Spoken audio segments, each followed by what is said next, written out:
ओडिया रे गोटे कथा अछि चालुणी कहूची छुंचिकी विजु जनता दल सरकार समय कथा जदि आम देखा ये सरकार समय ओडिशा रे अपराध एवं अपराधींकर संख्या बढ़ी एवं सबुठारु सांघातिक कथा होचे जे एनसीआरबी रिपोर्ट कहूची ओडिशा महिला हिंसा रे सबुठारु गतिशील राज्य 27%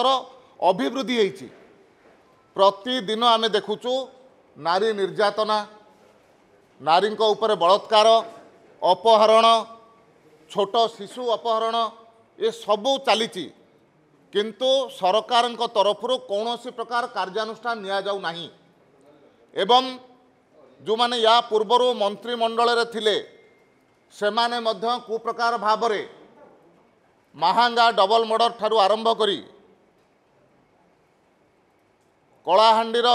ममिता मेहर हो कि परी पर्यंत केस रे संपृक्त थिले से कथा ओडिशावासी मध्य देखि सारिचंती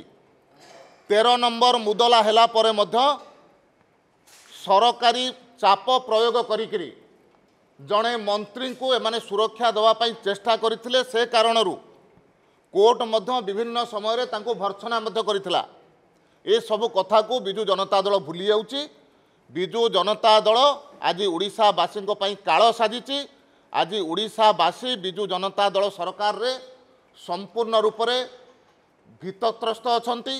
एवं से कारणरू ओडिशावासी आज आक्रोश बिजु जनता दल प्रति बढ़ी एवं बिजु जनता दल से आक्रोश रे समाप्त हब भारतीय जनता पार्टी आशीर्वाद पाइकरी आसंता निर्वाचन रे ओडिशावासी सेवा करने निश्चय सुजोग पाइब।